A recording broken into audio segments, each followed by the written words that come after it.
pew, pew, pew. Hey, this is the Commander Cookout Podcast, episode 428. I'm Brando. I'm here with Ryan, and today we're back on Thunder Junction talking about legends and cowboy hats. Now, hit our theme song!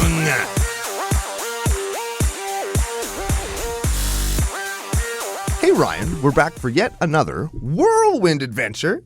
How you doing? Whoa, we are back. What is going down? Whole ton is going down. We're on the most anticipated set of this week. We got stories to tell, people to thank, some really cool cards to talk about. Before we get to any of that stuff, we have to thank our official business daddies, FusionGamingOnline.com. They're your source for all your gaming needs. And as well, Pile of Bones Brewing Co. They're the second coolest thing to come out of Regina, and they are also the official beer sponsor for Season 2 of CCO Sidewalk Slam on YouTube, and we're recording Episode 5 tomorrow as we sit here. Yeah, and I'm excited for the guests on Game 5. I'm not going to spoil it and say who they are. You got to watch in May. You got to watch and find out, but one of them is coming from out of town. Yeah. And that's exciting. And one of them was supposed to be on the last game, but Wasn't. got sick or something. I don't know. Whatever. Yeah. I know if he had been on the other game though, I feel like possibly what happened might not have happened. Have they seen it yet? I'm just looking. Do they know? On this Friday the 12th, almost Friday the 13th, is going to be Game 4. So tune in, Commander Cookout. It's going to be on all of our socials. It's going to be a ton of fun because the game was awesome. The legendary Game 4. Yeah. With the ending that I promise it will make you laugh. Yeah, very much so. And big thank you to Pile of Bones for being the official drink of Commander Cookout. Do like them. Do appreciate that. We're going to drink some tomorrow when, during, before, and after we record. That's going to be lots of fun. Very correct. Business Daddies. Got some news from them.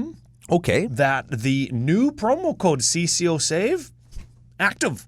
Oh, yeah. Just got the CCO Ryan double thumbs up if you're watching on YouTube. Which you should be. You would have frickin' seen it. And CCO Save is going to do what? Save you money. And money. On things you're going to buy anyway. Yeah. We know you're going to buy it anyway. Just pay less for it. Yep, very much so. Just do that. If you're new to the channel, big thanks.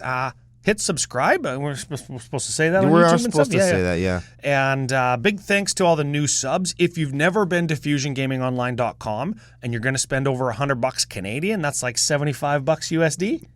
70 Freedom Thunder Junction pew pew dollars. Did our currency go up? Yeah. What? If you're going to spend over 100 Canadian, you can use CCO Perks promo code. You're going to get 10% store credit kickback. Good deal. That's basically 3 basic lands American.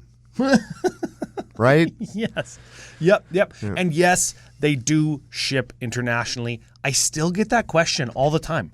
It's like people actually think that moose and geese are our letter carriers and they only go south in the fall. Well, no, they go south to the border all year round and they give it to a United States postal worker and then they bring it to your house. Yes. That's how they do it. Yes, them postal workers are brave to like switch products and goods and services with geese, hey? Yeah, man. Especially in the spring. Yeah, the geese they're mean bitches. But I mean, the beavers and the moose are typically okay, right? I love a good beaver for sure. Yeah. Yep. They're very friendly. Okay, speaking of other things I love. Soft. Furry. Yeah. Yes. Yeah, with teeth. Yes. And claws.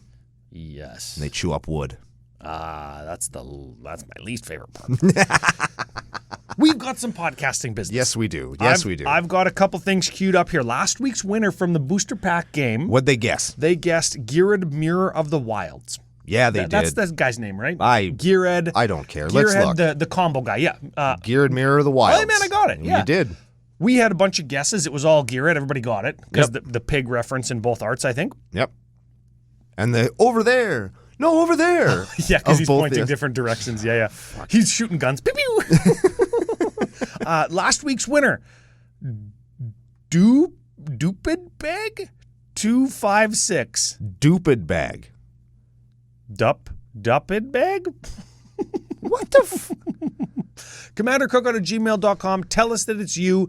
Give us your entire postal address, including your zip code or postal code, if you want to receive CCO booster pack, CCO token or sticker pack, or crummy old pack of magic cards. Now, if that's you and you're going to be at Face-to-Face Games Vancouver, the Command Fest there, let us know because we can bring the prize or give you some CCO something there. We have confirmed our attendance there. Yes. And we're going to be part of the creator experience or the big booth that a lot of creators share at these Command Fests. We're going to be, I don't want to say running it, but come on. We're going to be running it. Yeah, we run the show. And everybody's welcome to come, play some Magic, go out for beers after, eat some convention food, get some nachos, have a bunch of Tim Hortons, bud. Right? And now that we know where it is, it's in the downtown thing. Yes. With the thing near the other place, near the harbor. Yep. And it's got a really nice spot in downtown. The Vancouver Convention Center, it's great. I guess just west of the Steam District, which is cool. Yeah. Right on Cole Harbor. Yep. And it's like the International Convention Center. Beautiful venue, both inside and outside. And lots of amenities. I got to talk to Face-to-Face because maybe we'll get some coupon codes so people can get some money off of their Commander packages, save some money. Oh, that'd be Commander cool. Cookout. Yeah. But come and see us. We're gonna have a little bit of new merch. Ooh. Yeah, we're gonna have. I wish you were wearing it today. The cool 3-color CCO shirt. Oh yeah, I do have one of those. The glitchy 3-color shirt. Yeah, I'll wear it tomorrow. Yeah. Maybe I'll send Editor Joe a picture of it. And he'll have it up on the screen. I'm going to have a bunch of those new shirts. We are going to have, CCO enamel pins. Do you want one? Yes, I do. You've been asking me for pins for a while. I like pins. And I announced the pins to the Patreon supporters last week. One of the benefits, early merch, of course. And a bunch of people were like on board because they've been asking me too. What about pins for my hat or pins for my jacket and book or book bag? And yeah. That's where I put mine. Pins, they're at the CCO store. Get them before they're gone because I didn't order very many. And it was like a toe in the water kind of thing. Yeah, toe in the water thing. I didn't want to order too many and like there wasn't a huge bulk discount for like ordering 17,000 of them. So I didn't, but we'd have to put them all in a sock and use them as. Oh yeah. Use them as Max Crandell defense. Yeah. But patrons got early access. Patreon.com/CCO Podcast. Great way to support the show. If you like any of the content, of course, hop on over. A couple bucks a show, a couple bucks a month, whatever it is you want to pledge. We appreciate it. Yes, goes a long way to helping bring things like the show every week and the pre-show every week. Commander History, our newest show. Yep. Lessons from CEDH with John if you actually want to get better at Magic. Yep. That's all good stuff. Ooh. Brando opening boxes that just are terrible. Did you get a Thunder Junction box? Sure did. You did? I got smart this time and I pre-ordered one right away. Yep. To make sure I got one. So I'll be back opening the bad boxes so you don't have to. Yep. Getting them out of circulation. Yep, for sure. Sorry, I got a frog in my throat. The people at the LGS have actually picked up on how bad I am at opening packs, and nobody buys packs until I do. So I show up. That's fantastic. So I show up to Thursday night, right? And they're like, okay, Brando, I want to buy this. Everybody's freaking standing there just like, I want this and this. So you have to buy that and that first. It's like, oh, you bunch of motherfuckers. So I go and I buy the 2 packs, and I just get railed. You're leading from the front, Brando. Just destroyed. And then everybody's like, oh, look, you. I got 18 Shocklands in this deck. There's only 15 cards in a pack. Yeah, but I got 18 Shocklands somehow. I don't know how that works. Fantastic. God damn it. If you want Brando to open up your cards, especially after that speech, you hit him up on Twitter at CCO Brando. Hit him up on Discord if you're a Patreon supporter, another great benefit. And get the card shipped to him. Especially if you're like from the land of the free, but you want to get a discount from Fusion. Pay less money for your cards. Have Brando get pounded by them, and he'll send them to you. He'll even sort them for you. I do. There you go. Yeah. It's actually fun to sort those things. I put them in a box, and I send them to you. Yep, for sure. A couple other little things. We had a little launch with a little thing that you set up for us. Yeah. So tell us about, give us the Coles Notes. I said that last week too. Give us the Coles Notes of Dufferin Avenue Media Network. The DAM Media Network, if you will, is a podcasting platform that goes live each and every weekday. Yes. I think 3 to 4 p.m. our time. Our time, And if you want to watch the shows, they'll be uploaded the next day, so you can check those out. They just kind of talk about pop culture and sports and gaming and nerd stuff and just anything that's going on. Our show will make periodic appearances there. Ryan and I will be involved in some of the things going on. We are both affiliated with the network, but I think that, and I don't want to commit to you or say too much, but I think that you've signed on to do a show or two, haven't you? Yeah, there'll be some gaming with Brando stuff if you want to see me and Gary just get raked over the coals at some retro games. We got speed. Are you going to do any speed runs? I think one of the guys is signed on to do speed run games. We actually have little teaser here. We have a guy who has a record time at the old NES Battletoads game, who's going to be on one of the shows with me and Gary, not necessarily to speedrun Battletoads, but more to see if me and Gary can speedrun Battletoads. Is that a hard game to play? Yes. It's going to be very good. So, of course, you would see Brando shaking his head. We will have links to Dufferin Avenue Media Network on CommanderCookout.com, and they're going to do the same because our channels, of course, are our friends. This is a lot of the people that are involved in it are actually longtime friends of yours that you've met through working in the broadcast kind of industry. Yeah. And I got invited to the game late and am very fortunate to work with a bunch of people that know so much about stuff. And I'm just like, hey, man, like, I'll just do whatever you need. You want me to paint this fucking picnic table? Right? Like, I'm just trying to keep up. Man, I'm so glad that you guys didn't paint it white. I know. Hey, your good friend Ryan, man. I know how to do things, make them look all hipster and nice. Oh, man. With that stained top. You guys got to check it out. Dufferin Avenue Media Network. Links in the show notes. Links on CommanderCookout.com. Yeah, check them out. They're lots of fun. Yeah, we did a little bit of a launch, and Gary was like, oh, man, it was so bad. I was dealing with the microphone. I was so nervous. Everybody was around and shit. But he did good. He did fine. He did good. He's a podcasting professional. Yeah, exactly, right? He's taken notes from Uncle Brando his whole life. Yeah, that's right. Well, we're in deep shit, so please watch. Okay, we have got Thunder Junction. We do have Thunder Junction. I'll give you the skinny. Okay. I'll let you know about what I know. Okay. See if you know. Okay. Then you will know because I'll tell you. Yes. Okay, so we got 52 new commanders. Jesus. Wait, is that a big number? No. Good. I think low 50s to mid 60s. I know that, and that's a range, right? Like that's a range of 15 plus or minus. I think that's going to be the number that we get.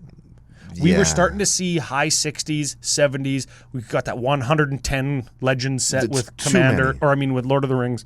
And I think 50 is going to be the new number. If you extrapolate that across the Commander product, and Big Score's got one guy. Yep. And then Thunder Junction proper, you get 52 new, and I think 76 or something total, because there's a bunch of reprints that, they're Legends that we've seen 700 times, like Talrand. Yeah, none of them were really exciting, actually. Like, I think the most, coolest one was Rankle. Rankle, yeah. Right, and when Rankle's the most exciting reprint?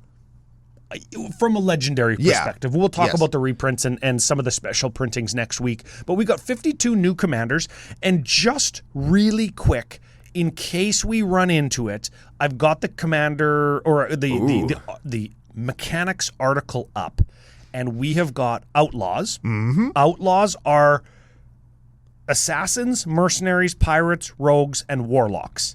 Those creature types are considered outlaw. Yes. As like a game mechanic now, kind of like when you got rogues and warriors and stuff in your party. Yeah. It's kind of like party, but this is the bad guys. Yes. Okay, so we've got the bad guy, cares about bad guy mechanic. We've got committing a crime. Oh, I love committing crime. That is when you target a thing or a card in a graveyard that your opponent controls. Or your opponent. Yes, that is a crime. Man, I'm so happy I already have a crime deck. And the vernacular is, I'm committing a crime against you, yes. or did you commit a crime against me last turn, or something like that. Yeah, I'm just going to do so much crime. I'm so excited for crime. Now, is this something that you think is going to stand the test of time? Like nope. when they changed your removed from the game zone to be called exile as a game zone? Oh, no chance. I'll bet you we never reference it again. You think? I'll bet you we never, ever reference it again unless there's another, like this cowboy-themed set or murder-themed set like the last one. Yeah, Murders at Capenna. No. Karlov Manor, yeah. Or New Capenna. Yeah, New Capenna could have had crime. Yeah, could have had crime. This got crime. Yeah, I'll bet you we never see it again. Yep. We've got Spree. Now, this is a good ability. It's cool. Spree is good because it's a small mana cost, and then there's additional costs that you can pay. Yeah. But the cost is only ever the small mana cost if you're like tutoring for the card. Yes. Yeah. And you can escalate by paying more and more and more. And those count as modes, right? That you choose. And that's going to be important for one of the commanders we talk about today. I don't know if it's irony, but I was just recently talking about, like, man, it'd be cool if they had like a modal matters commander, and they do. We've talked about that before. Which is cool, yeah. You pick more, or you get bonuses, or if you pick one, you get to pick a different one. Yeah, or you have to pick all of them. That's what I want. You have to pick all you of them. have to pick all of them. Yeah. How many modes do you get? Yes. I'll cryptic command you. What does that do? Everything. Yes. Literally everything. Yeah, it does all of that stuff. Yep. Okay, we've got mounts and saddles, which we're going to talk about next week, Yeah. but it does come up on a few legends. None of the legends we're going to talk about, though. I think that mounts and saddles are a little bit the limited mechanic, which hurts my heart because it's so close to vehicles. Yep. And we had the opportunity to do the vehicle thing in the set with horses, or we got the opportunity to reintroduce horsemanship, and they did neither of those things. You could have robot horses. They could have been vehicles. Like on He-Man. Yeah. And then we have, is this the last one? Plot. Plot is sort of like suspend or sort of like foretell, but we get to know what it is and cast it when we want. So it's a variation on those two things. I think it's more foretell than suspend. Because you can do it like you can you can plot it this turn and immediately cast it the next turn without paying for it, like suspend, but you don't have to wait for it. But they get to know what it is, unlike foretell. And more like suspend. Yes, and it can only be played at sorcery speed, again, unlike foretell. But yes. So if you have an instant with, is there instance with plot? Yes. And then you cast them as a sorcery next turn? Yeah. Well, we do that all the time in CCO Nation, casting instance at sorcery speed. That's when you cast instance. Yeah. Main phase 1 during my own turn? Yeah. Hell yeah, I've cast instance at that time. See, this is why we have John on the channel. Yeah, that's right. John can shake his head and do a whole show on like the proper time to cast brainstorm or some shit. Brainstorm can fuck off. Yeah, so we got 52. We're going to take a drink so I can get this frog out of my throat, and we're going to jump right into the commanders. I've got a few I'd like to discuss. You've got a few. Mm-hmm. Maybe we'll talk about what we think is going to be the most popular or most powerful. Yep. Just so all the tryhards will know. We already know which one the most popular is. If you've been on social media and you follow anything to do with Magic, we already know who the most popular one is because it's a Pokemon and everybody loves Pokemon. Oh, yeah. Maybe we'll talk about it anyways, though. Because weird little teeth. Because I like that card. God. I would play that card. Of course you would. Okay, we'll be right back. Okay, first guy, cool, the unrepentant. I wanted to talk about this guy, too. This guy looks like the baddest guy in Thunder Junction. Yes, he does. And this has got to be the coolest art in the set. Yes. And this art got previewed, just the art, and I was like, oh man, if this is a crab commander, look at his hands. Oh, look at his crab hands. But he's a frickin' scorpion. A scorpion dragon. Ooh.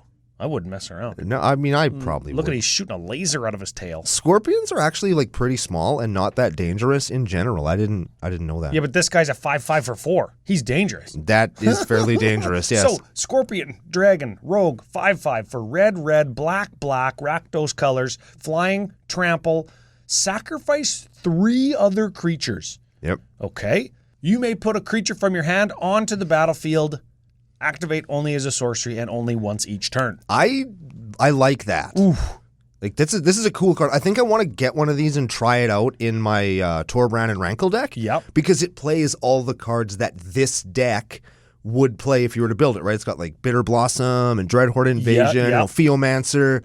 So like as soon as you play them, you've already got a bunch of disposable tokens and you just fucking bin them so you get something real good. Yeah, and you know where my brain went is like in Standard last year or whenever Rakdos Sacrifice and Rakdos Aristocrats. You know how like we usually see black-white aristocrats? Right. But now this is going to let us get all of the ETB deal damage and dies deal damage cards in red alongside the black aristocrat cards that we already play.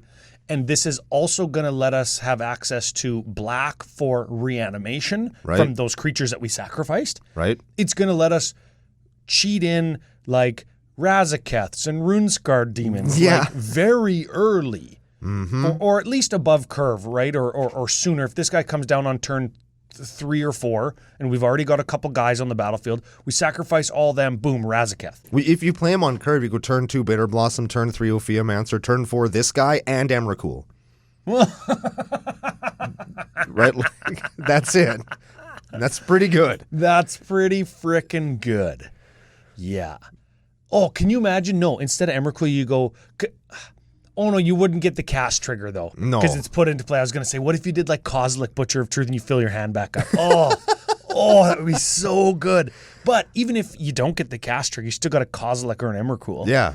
Or a Runescarred demon to go and search for that. Yeah. And man, you play black, you got all the best tutors. If you don't go the ramp or like the way with Akul, you get all the sacrifice and the burnt offerings and all of the red rituals, black rituals. So you could just ramp into 11 mana on turn 4 if you didn't have like the token strategy to go with Akul to cheat. Yeah.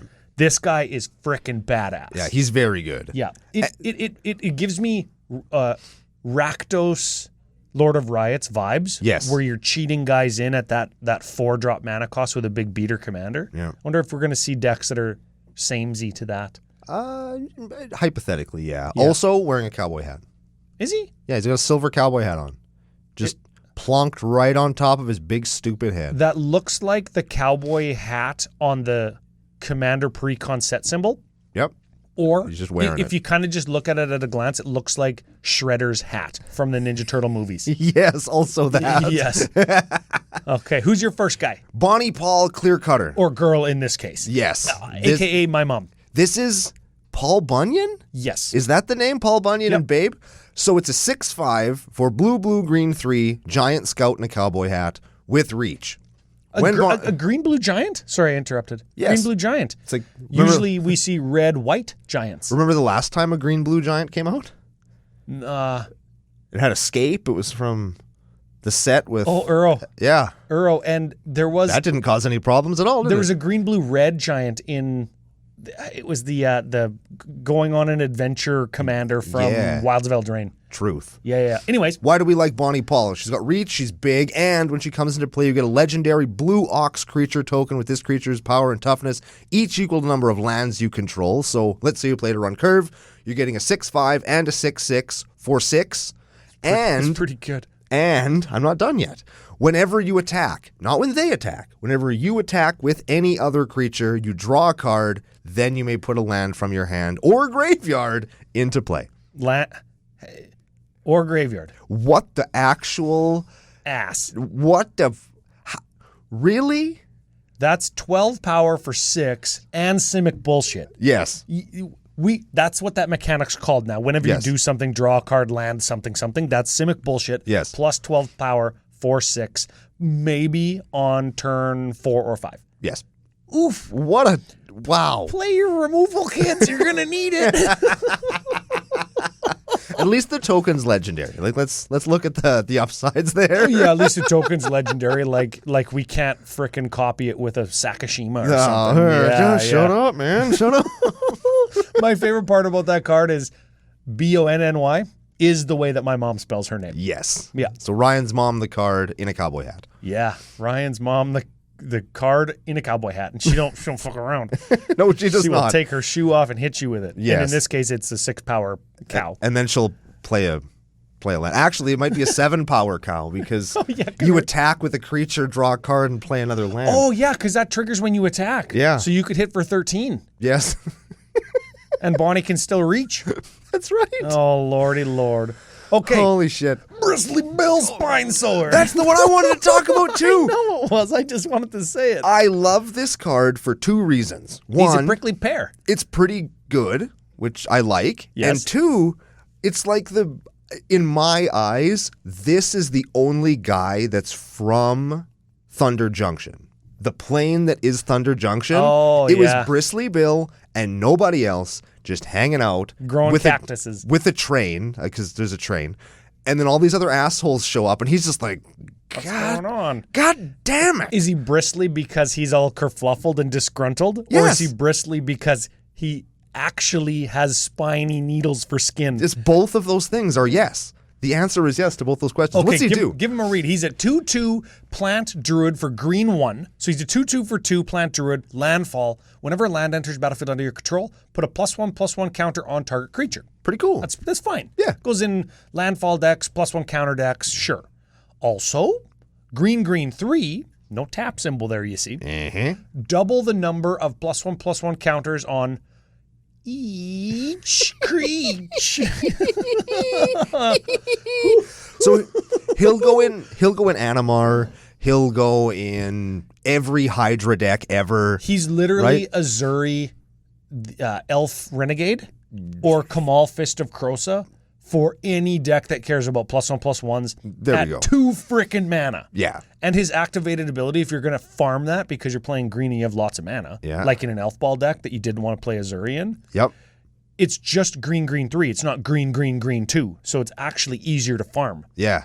right? Like how many times you got 10 mana out and you want to activate like Kamal or a Zuri 2 times? And it's like, shit, I don't got 6 green. Yep. Well, now if I want to do it 2 times, I only need 4 green. There's a big difference between 4 and 6. And then you put this guy into green X decks. It doesn't need to be green only decks. Yeah. Yeah. He's good. I like him lots. Yeah. Okay, who's your next guy? The next guy that I wanted... I got 2 on the next row. But this one here? Or yes, this one here? This one. Oh, well, we'll get to those ones in a second because you asked me what my next one was. And my next one is Geralf the Fleshwright. Yes. It's a blue one. Oh. Brando wants to talk about a blue card. Well. 2/3 human warlock, so he's a... What is he? He's a criminal. Yeah, he's outlaw. Outlaw, there we go. He's outlaw. For blue 2, whenever you cast a spell during your turn other than the first spell of that turn, so second and onward. And that's a little bit of a theme. We got to watch out for that theme. Your second spell each turn, something happens, and that's like a check that they put in place to make sure that you're not being degenerate. Yes. And then the other one is only triggers once per turn, and that's so neuters so many potentially powerful cards. And I'll tell you this, I sort of appreciate it because the ability that you get is very powerful. Like a cool putting a frickin' Emrakul into play on turn 4. Yep. Only once per turn though. Yes. Right? No, it's okay. So it's okay. It's fine. Yeah. So Geralf the Fleshwright is a 2/3, 4/3. Whenever you cast your second spell and onward, you get a 2/2 blue and black zombie rogue creature token. Those are bad guys also. Correct. Yeah.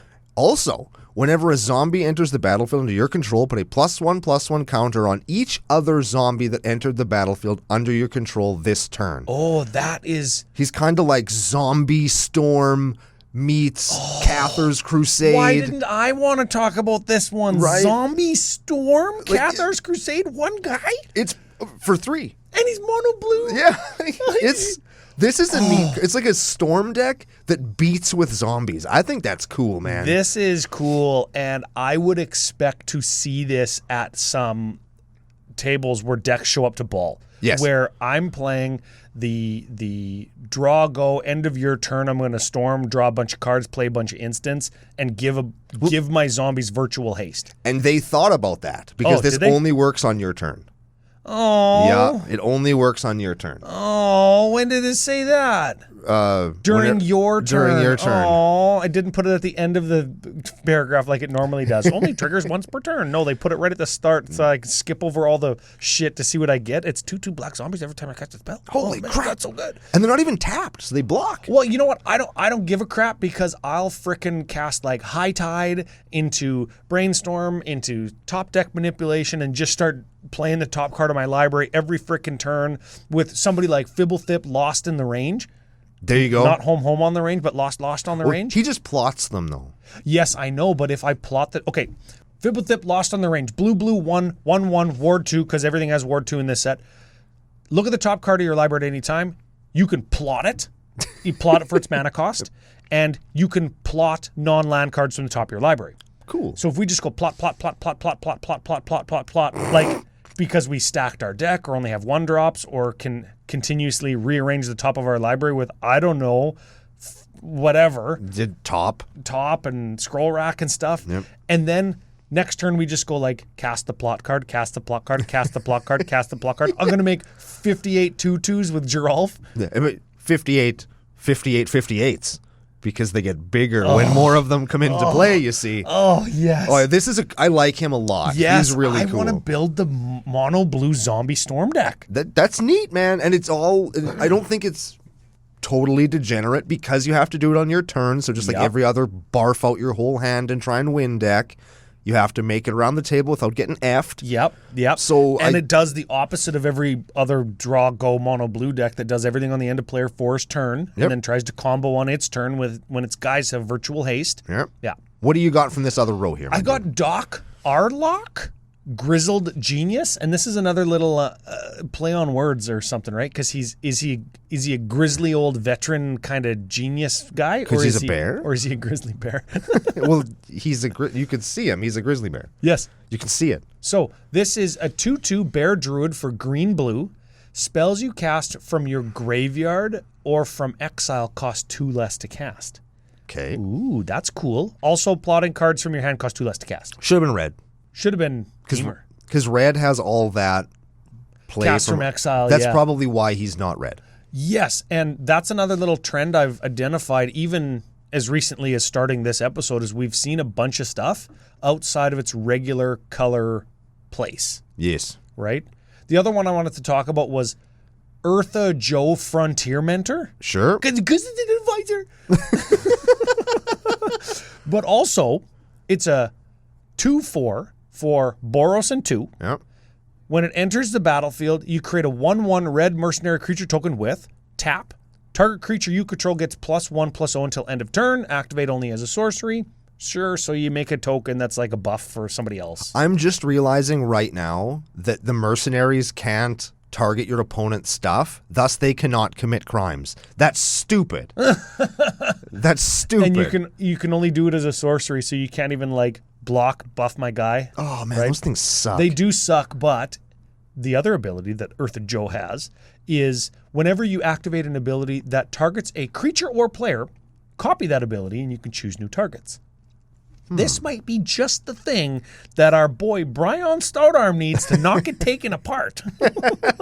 Because it's going to double his activation. Right. And potentially kill somebody if I'm hitting them for half their life, or kill 2 people maybe. Right. And also the mercenary bonuses or buffs the guy I'm flinging. And this mercenary, when they buff the guy I'm flinging, because the fling gets copied, I actually get 2 extra damage. And in Brian's Stoutarm, that represents 2 extra life gain too. Which is pretty good. So that mercenary actually could represent a 5-point life swing. Attack for 1 extra power. Right. Fling again, and gain 2 extra life. Ooh. All for that +1. So it's doubling something I'm doing already and giving me 5 extra life points. Neat. Yeah. That card fits right in, and it's a frickin' advisor. Huh. Yeah. Pretty neat. I don't mind that. Who's your next guy? My next guy is one that I really like, and I'm going to lump some of them together right now. Okay. I'm going to lump together Gisa the Hellraiser. Yeah. Karavek the Punisher. Okay. And where's this last one? Vadmir New Blood. Okay. Because these are our commanders that are mono black. Yes. And they all care about crime. Oh, I love crime. So they all do stuff when you commit crime. Thus, they go directly into Hirobi, which is all about crime. So Vadmir, and all these, and they're all cool too. We'll start with Vadmir New Blood because he's like the least cool of the 3. Sure. 2/2 for 2. But he's a 2/2 for 2 commander. 2-drop commanders, man. They always got some shit going on. That's the truth. I'm telling you. So whenever you commit a crime, he gets a +1/+1 counter once per turn. As long as he has 4 more +1/+1 counters, it has menace and lifelink. Sure. So he's a giant beater. He's going to get huge as long as nobody targets him in Hirobi, because then he'd die. Correct. As long as I don't try and do anything else with him, it'll do fine. My personal favorite art of the whole set, Karavek the Punisher, is a 3/3 for 3 human warlock in a flaming cowboy hat. Ooh. Let's be serious. Whenever you commit a crime, exile up to 1 black card from your bin, copy it. You may cast the copy. If you do, you lose 2 life. That's a draw extra lose 2. Right? So it's like, but it's a dude and it's crime. It flashes back all of the spells in your graveyard. Yes. And that's super cool. I like that lots. And if you do a creature, then the creature goes into play, and if the creature dies, it goes back to your bin, so you can Karavek it again. Ooh. Yeah. Yeah. It raises the question, who is he punishing? Your opponents or that creature in your graveyard? That guy that's on the ground that he's setting on fire. Because there's just a bunch of people just on fire. Well, he is the Punisher. Dang. And he is merciless. We already know this. That's true. And the last one I was going to talk about, Gisa the Hellraiser. Oh, yeah. The breaking news, we're going to talk about this one It's next a good week. card. Stole my goddamn face. Oh, yeah. I thought you were going to say stole your heart. Stole my goddamn face. And I'm actually pretty happy about it. I showed it to Sam and she was like, that's that face you always make. And I was like, I know. Brando, this girl on this magic card looks like you. Yeah. So she is a 4/4 for 5 human warlock, not wearing a cowboy hat, ward 2 and pay 2 life. Oh. So very good in heroics. It's hard to target. Yeah. Skeletons and zombies you control, like +1/+1 and have menace. That's already good. That's a fine card already. And whenever you commit a crime, create 2 tapped blue and black zombie rogue creature tokens once a turn. Once a turn. I'm okay with that once a turn because we could farm farm crime. Oh yeah, I can farm crime and for we sure. could make farm zombies. Yes, I'm a crime farmer is what I am. But Yeah, I like yeah. all 3 of those, not just for Hirobi, but in general. I think those are really cool cards. Yep. And in decks that they're going to fit in, they just sort of go along with what decks do anyway. Right? It's like, oh, I'll kill your guy and make 2 guys. Or Yep, I'll yep, do yep. whatever and do it. I'll bejuke you. Make That's 2 a crime. guys. Right? Yeah. I like that. I really like the design space of crime. Where do you want to go next? Okay. I have a card that I think many people in their magic journey through their life will build a deck like this. And some of them end up being this kind of player. Yep. And some of them start to think like, yeah, maybe this style isn't quite right for me. Okay. And this is Gem Lightfoot Sky Explorer. It's a 3/3 for white, blue, 2, flying vigilance. At the beginning of your end step, if you haven't cast a spell from your hand this turn, draw a card. So just all instants, I'm smarter than you. And lots of draw go and clever inclusions with cards that have flashback and cards that have jumpstart and cards that have retrace and cards that have suspend and cards that have whatever plot in this set's case. Yeah. Where this deck is always going to have a grip of 7 cards and it's always going to have cards that interact on not its own turn. Yeah. And it's going to have a lot of control. And anything that it does have, it's going to wait and play the long game for through suspend or plot or foretell or whatever. And I like that kind of deck. I've evolved into that kind of player over the course of the game or my tenure playing the game.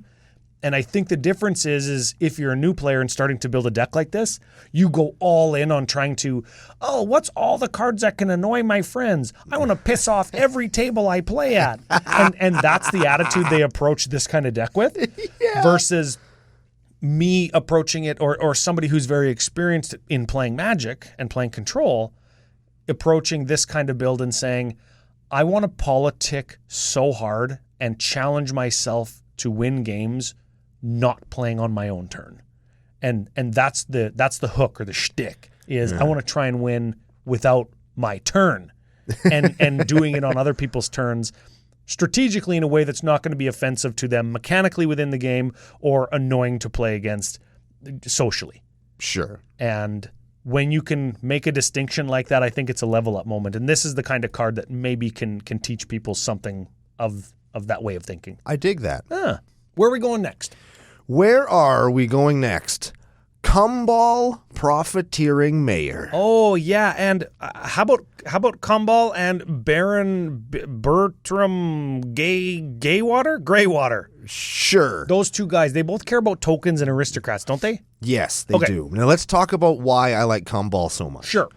He goes directly into what is becoming one of my new favorite decks, Ratadrabic Only Orzhov Legends. Yes. Because Ratadrabic makes legendary tokens that aren't legends. Oh yeah, peep this creature type 2. Yeah, also an advisor. So he's a 2/4 for 3, no cowboy hat on this guy. Whenever 1 or more tokens enter the battlefield under your opponent's control, for each of them, we get a tapped copy of it. Ooh. Once a turn. Sure. So I make, I don't know, plants with Zendikar guy. Sure. Me too. Yeah. I make a random soldier token or a food token. Yeah, me too. You get one. Treasure. I play my, who's that guy? Cockslide Extortionist. Yes. Yes, thank you. I'll get a treasure. I too shall do that. I will get many treasures because you get a copy of each of them. Oh, we get each, but it only triggers once. Yes, but if they get 10 at once, we get 10 at once. Oh, that's pretty good. Which is super cool. And whenever one or more tokens enter the battlefield under our control, each opponent loses 1 life and we gain 1 life. Whenever one or more. Yes. Damn so it. It's just one. That's the just one. Auto include in Alenda. Oh, if I could sack Alenda when she got like 20 counters on her and you just get 20'd. No, just one. Ooh. Just one. It still might go in there. Because that deck cares about token creation, and it's sort of got an aristocrat sub-theme. Sure. And of course, if you're playing black-white aristocrats, like so many people do for that archetype, this guy slides right in. Yeah. Combo. Yeah, like him. slidey. Now, here's one that I liked for you, and I have a question for you. Oh, is that French for question? It is. Okay.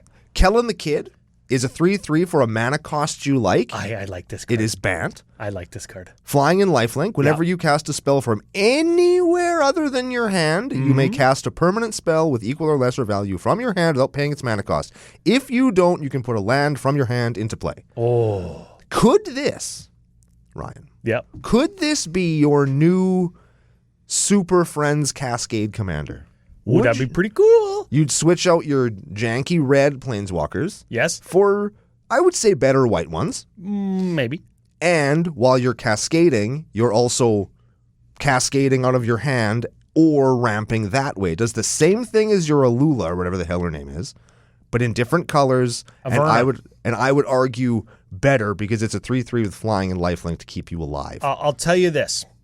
When you lose red, your Cascade deck falls apart. Oh, Because red and Cascade are buddies. They are the same. You gotta have red in your Cascade deck. That's the first thing. This guy is cool when you cast anything from anywhere other than your hand. So that's graveyard or exile. So if you're suspending, if you're flashbacking, if you're foretelling, any of that kind of stuff, right? Yep. So, and in this case, what's it called? Plotting. Plotting. If you're plotting. Yeah. Killing the kid. I like this because I'm a piece of crap. Okay. I'm going to make infinite mana. Of course you are. I'm going to clone Kellen and kill the original copy, send him back to my command zone. Sure. And then I'm going to cast him from my command zone with infinite mana and playing something from my hand for free. Right. So you would think, oh, you're going to eventually run out of cards in your hand. Sure. Not if I have something that says something like, whenever you cast a spell, draw a card. Right. Draw my whole deck. Yep. Ooh, that's a dirty, stinking combo. I just made it up on the spot. Does it work? Whenever you cast a spell from anywhere other than your hand, like the command zone, you may cast, and you're casting the permanent spell with equal or less mana value from your hand. Oh, so it's got to be a 2-drop. 3 or less. 3 or less if I'm Kellening from the command zone. Yes. Imagine if my infinite combo loop got messed up in that scenario, and I've cast Kellen and sacrificed him to his own clone effect like 86 times, and he just costs like 400 mana. I'll never cast him again. Oh, I like him. Oh, man. I do like that card. I think it's got some really cool potential. Like if I suspend some huge Kraken that's got suspend or something that I suspended on frickin' turn 1, and turn 9 rolls around, and I'm like, here come the big boys. Comes off suspend. Comes out of my hand, and it's like, take 18. That's pretty good. Yeah, that's cool. I like that. That's cool. Who Next up, Laughing Jasper Flint. I like this guy. He's a lizard rogue dual-wielding railguns, which is awesome. 4/3 for 4 in a cowboy hat. Creatures you control but don't own are mercenaries in addition to their other types. At the beginning of your upkeep, exile the top X cards of target opponent's library, where X is the number of outlaws you control. Until end of turn, you may cast spells from among those cards, and mana may be spent as if it was mana of any color. So this is one of those play your opponent's deck cards, and we all know that I love that shit. Some people don't like that. Those people can fuck off. Okay, they're not going to play their sweet cards. I am. Yeah. I'm basically milling them. If you want me to not play your best shit, don't manipulate them to the top of your library where I can get them. I like that this guy is I like his name's Jasper. That makes him feel like a bad guy. Yes. And he's Jasper Flint. I like that he's got like this little itty bitty head and he's going while he's got his 2 railguns. Yeah. That is awesome. That's a cool piece of art, man. He looks badass. I like him lots. Where should we go next? Let's talk about loot. Fuck. Let's talk about loot because this card is very good. Yeah. And this is our only one from the big score. It's the only legendary creature from the big score. And this was supposed to be the little expansion that got axed because Aftermath was so shitty. Oh, and we're going to talk about that, boy howdy. So blue, green, red, I already like it. That's my favorite mana cost. Yes, it is. You got a favorite mana cost, red, 4? I like blue, green, red. Full stop. Fair point, yes. That's some good shit right Both there. those things are correct. Beast, noble. Sure. So if you want to make a Nobles Matter deck, this guy could be your commander. Sure, a Royalty Matter deck. Oh, yeah, there you go. A 1/2, Ward 1. At the beginning of your upkeep, exile the top X cards to your library, where X is the number of card types among other non-land permanents you control. You may play those cards. Now, on turn 3, let's say we've got a creature and an artifact. Sure. We're just going to draw 2 extra cards, essentially. Yes. On our turn 3 or 4 after this guy comes down. Yep. And then the next turn, maybe extra 3 cards. And sure, he's a drop now, do nothing type guy. It doesn't happen at your end step or at the beginning of each opponent's turn or whatever. But he's got a ward. Nobody's going to get this guy. Well, Ward 1. Yeah, but on turn 3, nobody's going to target him. They're still playing the setup game. They're not even in their mid game yet, and we're already like going towards our late game, drawing 3 cards a turn. Yeah, that's pretty good. This card is good, and I expect to see it. Yes, I concur. Yeah. This is a card that you will see hanging around, even though he's got those creepy little teeth. Oh, they're so weird. He reminds me of the first instance of the live action Sonic the Hedgehog movie we saw. Remember that? Oh, yeah. With the bad teeth? Yeah. And then they had to like delay the movie to redo all of the graphics. Yeah, because he looked so weird. And he looks so weird. And you know he's a bad guy. You know he's so sinister. Is he a bad guy? Oh, 100% Loot is a bad guy. Look at him. That guy kills people in their sleep. I promise you. Oh, man. Man, you're going to wake up with a start in the middle of the night and he's going to be sitting at the end of your bed with a knife. Yep. That guy's crazy. Yep. And he's going to be rubbing the knife on his teeth. Yeah. Let's talk about probably the sexiest card of all time. Oh, yeah? All time. Not close for me. Okay. Obeka, Splitter of Seconds. Oh, yes. You want her to split you. Not only do I want to like do sexual acts with this human or ogre, as she is. As she is an ogre, yes. This is also a really cool card that does something that no other card does. Are you sure? Yes. Okay, give it a read. It's got menace. Lots of cards have menace, Brando. It's a 2/5 for 4 Ogre Warlock. Doesn't bother with the cowboy hat. Whenever Obeka, Splitter of Seconds, deals combat damage to a player, you get that many additional upkeep steps after this phase. I read that wrong. Yep. I thought it was you get an additional upkeep. No, you get that many. So whenever Obeka so if we deal like 10 damage, we get like 10 upkeeps? Yes. Ooh, that's pretty good. So you play all those spells that are like do nothing at first. Like, I can't think of any that are in Grixis right now. There's imagine at the beginning of your upkeep, if you haven't taken damage this turn, this. What's the cumulative upkeep draw card?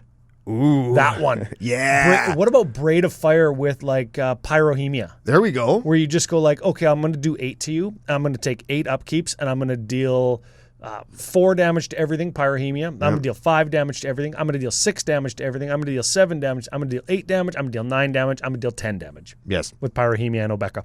There you go. That's pretty cool. That's pretty neat, right? Cool. So that's a cool card, and I'm really excited to build with it and see what other people come up with for it. I think that the decks will be a little samey because there's only so many cards that's going to go into her. Yeah. But it's going to make a lot of shit that are quasi-unplayable very playable. Yeah, and I love that. Of course, you're going to see the Braids of Fire, and you're going to see the, is it Paradigm Shift? No, Paradigm Shift switches like Graveyard and Hand or Library and Hand or something. Yeah. What's the one I'm thinking of? You just played it on Sidewalk Slam. I can't think of the name of it either, but it's it'll cumulative upkeep screen. Draw card. Of course, at the end of your turn, discard your hand and sack a land. But if you've drawn 15 cards this turn, you've probably got the other Obeka by now, and you can just end the turn. Make that not happen. Yeah, this card's cool. So you're going to see those cards, but you're going to see a bunch of cards that have like upkeep triggers. Yeah. And last time I checked, there's hundreds and hundreds and maybe thousands of those in Grixis colors. And a lot of them are good, but since they're slow, you don't get the benefit right away because you got to play it, you got to survive. You only get benefit from it one time, but now you're going to get the benefit from it at the beginning of all of your turns, plus however many damage you do with Obeka each turn. Yeah, I want to know in Grixis how many at the beginning of your upkeeps draw card variants there are. At the beginning of your upkeep, exile a card, you can play it this turn. At the beginning of your upkeep, draw a card. At the beginning of your upkeep, draw an extra card, lose a life. How many of those in blue, black, and red are there that we're just going to go like, hit you for 5, and I'm draw 15. I'm going to draw 15 this turn. How many times are we going to do that? Lots. Several. Yes, several. So I'm a big fan of Obeka. Looking forward to pulling one of those. Oh, dude. Out of an envelope from FusionGamingOnline.com, because I promise you I will not open one. I got one. This might be my last guy. Oh my goodness. Maybe. I don't know. We'll see who you got. But we got some time left here before editor Joe reaches through the microphone and strangles us. Riku of Many Paths. My favorite mana cost again. There's fan servicing Ryan here. It's like they knew I lived home on the range where the deer and the antelope reign, and I like Teamer. Yeah. Okay, so Teamer, 3/3, human wizard. Whenever you cast a modal spell, here it is. I told you we were going to talk about this. Choose up to X, where X is the number of times you chose a mode for that spell. Yeah. Okay, so let's break down what that means, though. Yes. Let's say we cast a spell that has 3 modes, and it says choose 1. Yes. Whenever I cast a modal spell, choose 1 is what Riku says. Yes. If I cast like a command, like a cryptic command, I choose 2. Also correct. If I cast a confluence, where I choose 3, on Riku, when I cast that thing and choose 3, I choose 3 on Riku. Now, can you pick this? It doesn't say you can pick the same mode more than once. So does that mean that 3 is as high as you can go?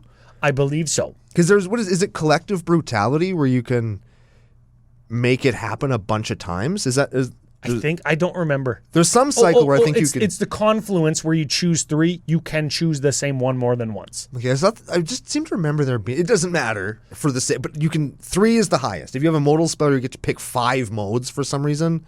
You can only do 3 of these, right? Correct. Okay. Okay, so let's see what they are. There's that one blue one that's like counter a spell, draw a card, bounce a spell from the stack, tap a creature, and it costs 6, right? Get target beer, put your thumb up your butt and smell it. Yeah, all kinds of stuff. Feed the fish. That's the one I always pick. Okay, exile, these are the choices. Exile the top card of your library until your end of turn, you could play it. Sure. So it's kind of draw card, chaos, right? Put a +1 on Riku. Sure. It gains trample till end of turn. I feel like that one might come into play more than people think. Oh, yeah, because I'm going to choose, and I'm going to choose that one. Yep. And then he's going to hit you. And then the third choice is create a 1/1 blue bird flying token creature guy. It's probably the one that never gets picked, unless you have 3. Unless you have a huge blocker, or a huge flying guy, and I need a blocker. Yeah, that doesn't have any evasion or trample. Tramsky, yeah. So I like this guy because he is the modal commander, and they did us a solid and gave us at least 3 colors because you know how many, like so many charms and stuff are 2 colors or 3 colors. Right. Crosis's charm and all the guild charms from Ravnica. Then we could play 3 confluences, 3 commands like Culligan's command and those dragon commands. Yep. And we can play all of the single color charms from Visions and Mirage and Onslaught. Yep. There's a Wayback Machine for the oldies. So this guy's going to give us lots of choices, and I think it's cool, and it's low to the ground, and he's modal. Yes. He's modal. Yes. Which is like the cherry on top. Chef's kiss on this guy. Not a villain. No. Everybody else is a villain, but not Riku, which is a good little guy weird. Riku. Well, maybe he's trying to keep the joint all square, neat, and tidy. Is he protecting the train? I don't read the stories. I don't care. I don't know.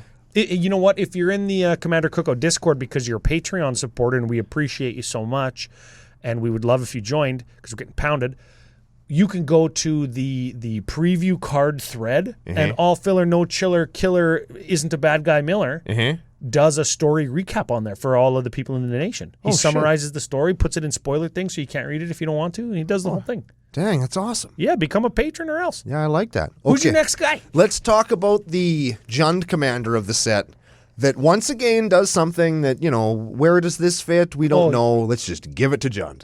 You mean Gruul? Gruul. Yeah. Gruul is what I meant to say. Yeah. Roxanne. Does she have to turn on a red light? Probably. She could by hitting it with a big rock. Starfall Savant. She's a 4/3 cat druid for 5. Yep. Whenever she comes into play or attacks, create a tapped colorless artifact creature token named Meteorite. With Meteorite enters the battlefield, it deals 2 damage to any target, and it's a mana rock that taps for 1 of any color. This literally gives you the card Meteorite. Yes. Or Meteor or whatever, right? Yes. Like the 5-drop mana rock that 2's something. Yes.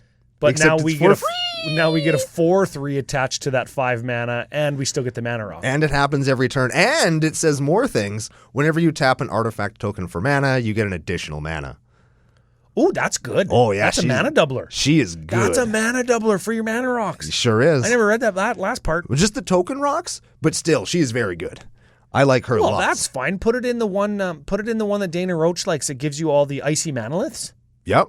Yeah, that giant one from Kaldheim, right? I know the one, but I just can't think of their damn name. Frick. It's on the screen if you're watching on YouTube. Yeah. But I'm going to put her right into Wolfgar so that when I attack, I get 2 of those things. Yes. Which will kill 2 blockers to keep her alive so she can attack again. Yes. And it will get me 4 mana closer to playing Ulamog.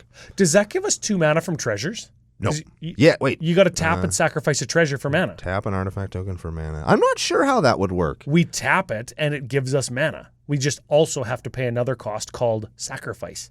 I think that's a token or a treasure doubler, too. Oh, shit. Judges, let us know either in the Discord if you're a patron. I know that Colton's going to let us know. Man, that makes her even better. If you're on YouTube and you want to drop a comment there, we'd appreciate that, too. And we'll just talk about the art real quick. That's going to look beautiful in foil. Yes. And that bird is super funny looking. I didn't even notice that bird. I was thinking about extending the art for Facebook auctions. It's just this weird bird going, "Brr, what's going on?" Yeah, hey, what's going on, guys? He's going to get hit with a frickin' rock right in his head. Do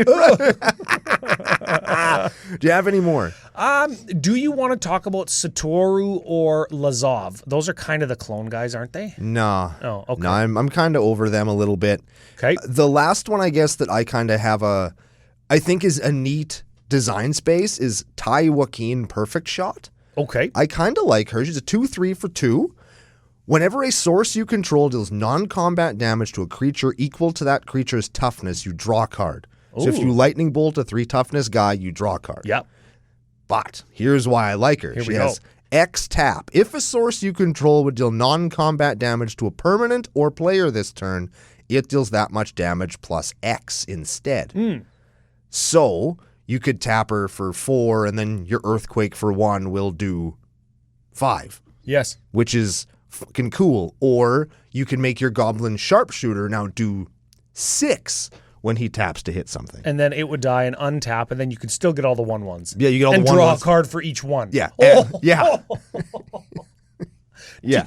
Do I draw a card if I mow down my... Okay. Whenever a source you control deals non-combat damage to a creature... So if I have 1/1 tokens and a Goblin Sharpshooter... You just mow down I can all your mow own down tokens. my whole team to draw 10 cards. Yes. Ooh, you know what my favorite thing about this card is? Is... That she has an obvious railgun?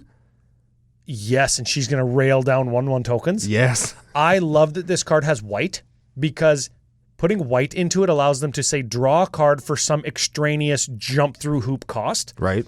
Thereby eliminating words off the card so they don't have to say, exile the top card of your library, you can play it until the next turn. Yes. They just put draw a card. It's 3 short words, and it's so much more satisfying because you know that you're getting those cards. And if this was in mono red, it would be a beating. And I'm going to tell you for sure, it would be a beating.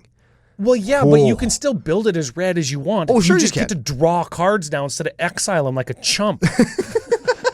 And you get the bonuses that are like enter the battlefield with 3 soldier tokens in addition to the 3 goblin tokens. Yep. You get the bonuses of all of like the white +1 counters or the white removal or like the white exile effects and destroy enchantment effects and artifacts like that. Man, You can play Sunlance. dude, how do I make a dirty stinking combo with this deck? I search for Goblin Sharpshooter with my Imperial Recruiter or my Recruiter of the Guard or my Night Ranger Captain Guy of Eos. Yep. or any of my white tutors or my red tutors, Right? and I go to town, how do I make a token every time something dies or untaps or taps? How do I do that? I mean, you don't what's really the combo? You don't really have to. You just make a bunch of tokens and then have a density of threats in your deck that will allow you to win after you've drawn man. 15 cards. Man, yeah, I didn't think of Goblin Sharpshooter. That's freaking pretty good. She's very, and if you have a bunch, like let's say there's a Lord out. And she costs 2. Yeah, like if there's a Lord on the other side of the field, like, oh, they're playing zombies. Yeah. And all their zombies are 3/3s. Well, shit, my Goblin Sharpshooter can't kill him.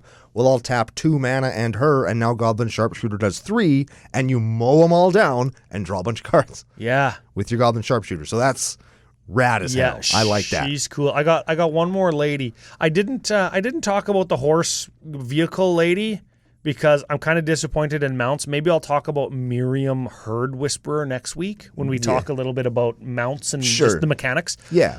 But I wanted to talk about Wily Duke, a teen hero. There's 2 cards in this set where we have double I in a row. Well, what are we supposed to do with that? I think it's an E. A teen. A teen? I think that's how that works. A teen? A teen? Wily Duke. Wily Duke. Wily Duke is a 4/2 human ranger, home on the range, white, green, 1, vigilante. Whenever a 10 becomes tapped, you gain a life, draw a card. That sounds like some Simic bullshit. Yes. But instead, we're going to put everything in our deck that lets us tap our creatures for mana, and everything in our deck that lets us untap during everybody else's turn. And we're going to put things like, what's the one, Quirion Ranger, where you tap a guy to bounce like a forest you control, or bounce a forest to return a card to your... Untap a thing. You bounce a forest, untap a creature. Yeah. Bounce a forest, untap a creature. Man, this guy's pretty good. I like that they gave him vigilance. Because you can't just attack and draw a card and gain a life. That would be crazy. So you have to work for it. You got to work for it. Frick. It does. Man, I give love him a break. He's homesteading. He's got a hard life. Right? He's probably living in a house that's made out of mud. I love decks that just do not enable themselves at all. Non-bowls with himself. This guy actively is a non-bow with himself. Now, the other reason I wanted to talk about this, besides like the synergy and combo potential that he obviously has, Sure. this might be my favorite art in the set.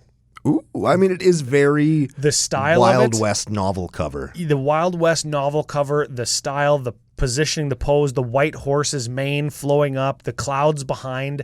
And at first I didn't like that he's holding the Thunder Junction Thunder railgun. Yeah, the railgun, yeah. But I like it now because it's reminiscent of the setting and the setting that he's in, the story and the set and magic. It makes it magic-y instead of making it like traditional Western novel cover.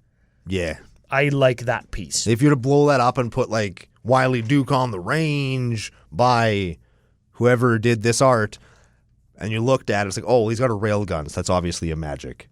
Oh thing. man, I'm gonna try and do it. It's a Katerina. It's got to be what it is. Burmac. Good job. That's a cool name. Good job at painting this card in the next year where I'm trying to get the 4th big card for Studio CCO. Mm-hmm. This could be one I go after if it exists. I like Face-to-face games, make it happen. They always got lots of big cards at their event, hey? They do, yes. I gotta leg wrestle somebody to get a big card. Are there any other legends that you want to talk about? Because I think Oh man, I would love to talk about them all because that means we sit here and drink some beer and chat about Magic. Yeah, there's lots of cool ones that we skipped over. You can check out Ryan's top 5 and 5 probably to see some of the ones. I gotta do something like that for sure. Maybe that we haven't talked about, and I'm sure we're going to get decks around some of them that I strategically avoided, assuming that we're going to get them. I'm thinking specifically Vihon Goldwaker. Probably Vraska the Silencer. Gitrog, Ravenous Ride. The new Gitfrog. You'll notice that we didn't talk about a single commander from the new commander set. From the face cards from the precons? Didn't talk about any of them. Didn't even talk about the backup commanders. Oh, yeah? Not that they're uninteresting, but they're kind of uninteresting. Oh. To me, I think that they were big swings and just, ground rule doubles or whatever the hell you want to call it. Like they made it to second base, no home runs, no critical failures. They're fine. Infield fly ball rule. There we go. And they're fine. I don't hate them, but they're not pumping my nads. Yeah. And you know what? It's Commander Cookout. We got to get our nads pumped. That's correct. Yeah, if you're not pumping our nads, you're not doing it right. You pumped my nads with that one Boros one that just mows guys down with Goblin Sharpshooter. Right? Yeah, man. I want to alter Goblin Sharpshooter with a railgun now. Ooh, I'm surprised you hadn't done the gun from Eraser with Arnold Schwarzenegger. Oh, man. Arnie Goblinator. That'd be so good. Arnie Goblinator, yeah. Editor Joe's going to strangle us. We got to get going, or else we'd be talking about Magic cards all day, as if we don't do that. If we don't do that all the time. If you're going to pick any of them up, where are you going to go? We're going to go to FusionGamingOnline.com, where we're going to use special promo code CCO SAVE to get 5% off all this shit that you're going to buy anyway. That includes sealed stuff or board games or game mats or sleeves or perfect fits or any of that stuff that you want. So just go there, check them out. They're great people, and let them know that your boys sent you. If you want to get some beer and drink it while you're doing any of the aforementioned stuff, you can check out Pile of Bones Brewing Co. stuff at your local beer repository. They're very good and the second coolest thing to come out of Regina. And the official beer sponsor for CCO Sidewalk Slam Season 2, Episode 4, to be released this Friday if you're listening to this on release day, which will be April 8th or something. Yeah, April 9th, and then on April 12th is Game 4. And you're going to want to see that because we guarantee you will laugh at least one time. Oh, yeah, for sure. Fantastic game. Everybody had skin in that game except probably your good friend Ryan. Of course, what else is new? That's right. One last mention out here. I want to say, check out everything that's going on Commander Cookout right now. We've got the EDH stuff with John. We got a box opening for Brando coming up with Thunder Junction, OTJ. Sounds dirty. We've got Commander History with Mac, and big shout out to Dufferin Avenue Media Group. Yep. Show notes are going to have links to that website. You can go and check out that channel.